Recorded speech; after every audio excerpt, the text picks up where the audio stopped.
So I watched this talk that Ira Glass gave, and I've embedded it over on JohnLaceyTV if you want to check it out. But basically, he was talking about good taste and the gap. And the idea there was that basically most people get interested in a particular art form because they have really good taste. They know what they like and what they're passionate about. But as a beginner, you know, what you aspire towards and what you can actually achieve, there's a considerable gap, and most people find themselves in that, and he spoke about sort of coming to terms with that and dealing with that. And I don't know if this is true for everybody, but I know it's certainly true for me that when I start something, when I dabble in something for the first time, there's this great honeymoon period where I probably don't know very much about what I'm doing. I may know nothing about what I'm doing. I probably don't have any great technique. But it's really exciting, it's really ramped up, and I'm so keen and eager to experiment and try things. And the thing that I always find so baffling about this stage is that through sheer dumb luck, sometimes you create things that are absolutely wonderful. And that's great, but eventually you'll move out of that phase and you know, you'll become more discerning about what you're doing, and you'll learn more about your art form, you'll develop some kind of technique. But now, as well as being very conscious that you're in this gap that Ira Glass talks about, sometimes, you know, the things you're creating aren't even as good as those sheer dumb luck moments. And those are the moments in which I think, oh my God, what am I doing? I should pretend I never had any interest in this and just put it behind me and just pretend that it never ever happened. And clearly that's not going to help anything. But you know, it's kind of baffling. And especially in, you know, our very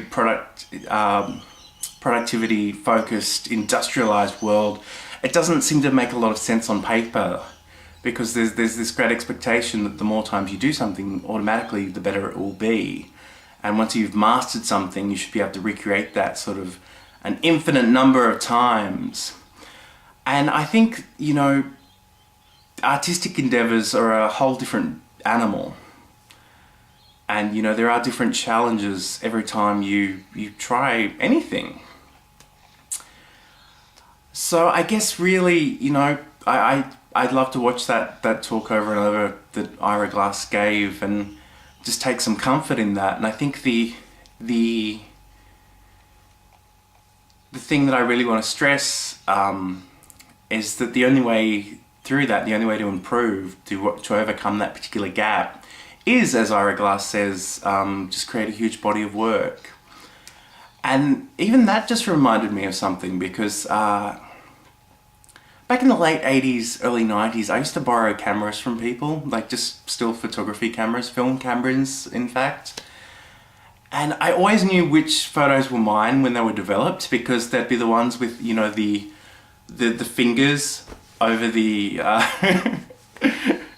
over the lens, and people's heads will be chopped off. And I just thought, you know, I'm so not cut out for this photography stuff. But then, you know, the technology changed and we got digital cameras, and I remember getting my first little Kodak. And it completely changed the game for me for two reasons. Firstly, because I'd get this instantaneous feedback. I could look at the screen and see what I'd taken, and if it wasn't what I wanted, I could, you know, take another shot. But even more than that, just the ability to delete the photos. You know, there's suddenly, you know, there's nothing to lose. You can take as many photos as you want, and, you know, if the memory card is full, you just delete the ones you don't like. And I kind of, for me, that was sort of the secret of being a good photographer, was just to take a lot of photos and don't show anybody the bad ones. You know, it's that simple. So anyway, thanks for listening, and thanks for watching. Thanks for joining me anyway. And yeah, I hope you too can struggle through and fight the gap.